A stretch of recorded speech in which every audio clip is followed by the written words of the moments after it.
the American Wild West.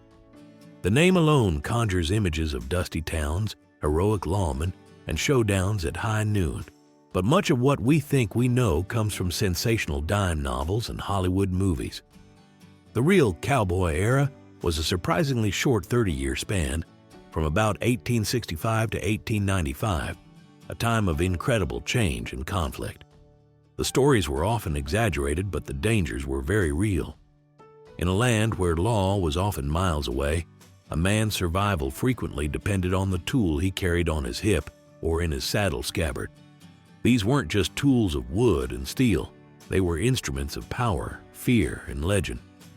Today, we're separating fact from fiction to look at the 5 deadliest weapons of the American West, judged not just by body count, but by their raw power, their tactical dominance, and the enduring legacy they carved into history.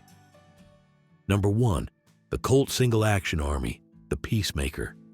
In 1873, the world of handguns was changed forever. Before the Colt Single Action Army, revolvers were clumsy things. You had to load loose powder, a lead ball, and a tiny percussion cap for every single shot. They were unreliable and a nightmare to reload in a hurry. The Single Action Army, or Peacemaker, was different. It used modern, self-contained metallic cartridges.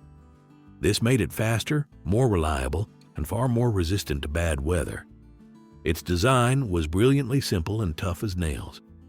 To fire it, you had to manually pull back the hammer. That single action rotated the cylinder to a fresh round and cocked the hammer. A simple pull of the trigger did the rest. Because the firing pin was part of the hammer, most men carried it with an empty chamber under the hammer to prevent it from going off if dropped. This meant the legendary 6-shooter was usually carried as a 5-shooter. But those 5 shots were devastating.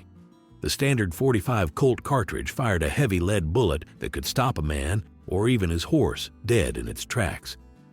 Colt made it in several barrel lengths, but the shorter 4.75-inch gunfighter model was a favorite because it was so fast to draw from a holster. The Peacemaker was perfectly balanced and pointed naturally, making it the weapon of choice for a life-or-death duel. It was so reliable and powerful that it became the sidearm of lawmen like Wyatt Earp and outlaws like Butch Cassidy. It wasn't called the Peacemaker because it was peaceful. It was called that because in a lawless land, it delivered a swift and violent finality. It was the ultimate tool for imposing your will. Number 2. The Winchester Model. 1873, the gun that won the West. If the Colt Peacemaker ruled the gunfight, the Winchester 1873 rifle ruled the frontier. It was the peak of lever-action design, improving on earlier rifles like the Henry. The Winchester had a tough iron frame and, most importantly, a side-loading gate. This meant a man could keep firing and reloading without taking the rifle out of the fight. And firepower was the Winchester's specialty. A single smooth flick of the lever ejected the old cartridge, cocked the hammer, and chambered a new round. With a magazine that could hold up to 15 rounds, a man with a Winchester could lay down a storm of lead that no single-shot rifle could ever hope to match. This completely changed the game in any kind of fight. But the most brilliant part of its design was the ammunition. The Winchester 73 was chambered in .44-40. Soon after, Colt began making its Peacemaker revolver in the very same caliber. This was a stroke of genius. A settler, cowboy, or lawman now only had to carry one type of ammunition for both his rifle and his pistol. In the vast and isolated West, this logistical advantage was priceless. It created a perfect personal defense system. No weapon was more common on the frontier.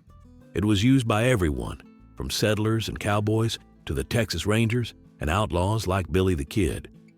The only known photo of Billy the Kid shows him holding a Winchester 73 carbine.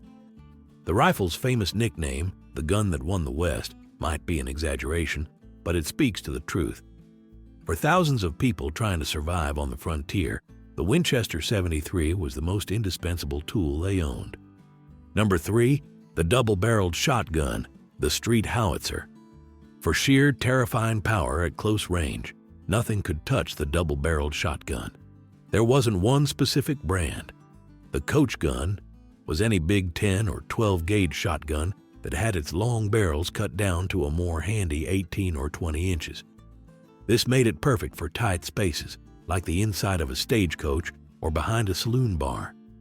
Its deadliness came from what it fired: buckshot. A single 12-gauge shell filled with double-aught buckshot contained 9 lead pellets, each about the size of a pistol bullet. Fire in both barrels at once was like shooting 18 pistol rounds at the same time.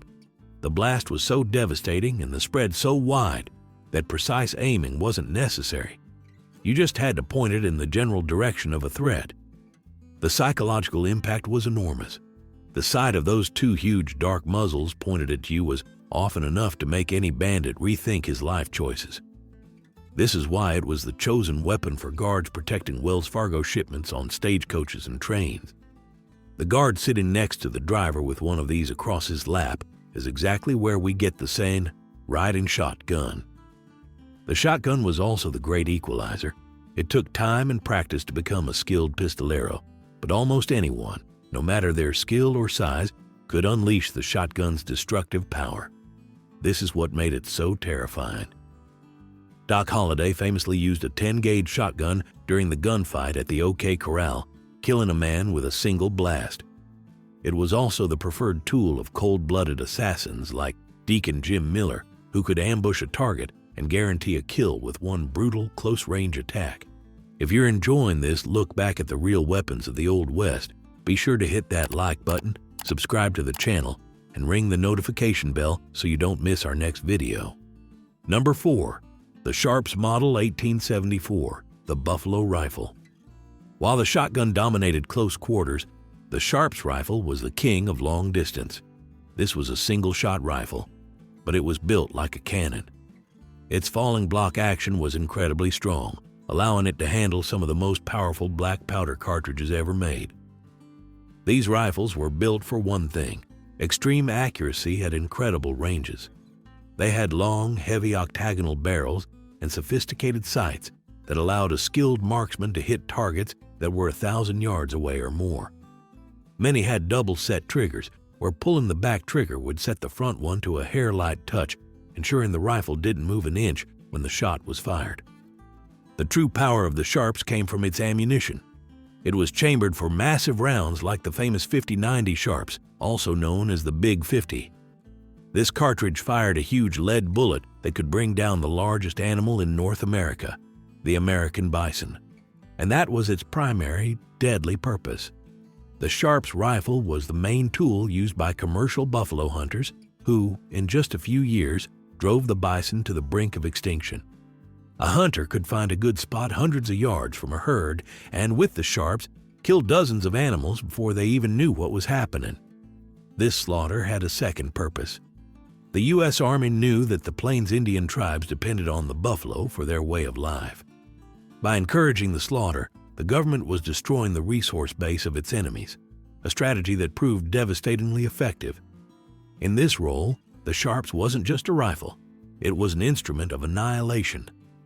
Its legendary power was proven in 1874 when a hunter named Billy Dixon made a shot at the Second Battle of Adobe Walls that killed a Comanche warrior at a measured distance of 1,538 yards, nearly a mile. Number 5. The Bowie knife, the Arkansas toothpick. Before reliable repeating firearms ruled the West, the deadliest weapon in a fight was often a simple piece of steel, and no blade is more legendary than the Bowie knife. Its story began in 1827 during a vicious brawl on a Mississippi sandbar. A man named Jim Bowie, already wounded by a gunshot, used a massive knife to defeat several opponents. The story of his incredible toughness and his fearsome blade spread across the country. The Bowie knife wasn't one specific design, but a style of a large fighting knife. It had a huge, heavy blade, sometimes up to 15 inches long, with a thick crossguard to protect the user's hand.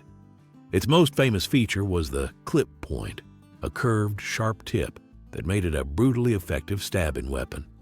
In an age of single-shot, unreliable pistols that were slow to reload, a big knife was a much more dependable weapon in a chaotic hand-to-hand fight. The Bowie was a weapon, but it was also a vital survival tool, used for everything from skinning game to chopping wood. Its popularity peaked in the decades before the Civil War, but as reliable revolvers like the Colt became common, the age of the knife fighter began to fade. The Bowie knife was no longer a primary weapon, but a tool of last resort. It represents the end of an older, more brutal form of combat and the true beginning of the gunfighter era. Jim Bowie himself, the man who gave the knife its name, would later die a hero's death at the Alamo, cementing his weapon's place as a powerful symbol of American grit and ferocity. Of these 5 legendary weapons, which one would you have trusted your life with on the frontier? Let us know your choice in the comments below.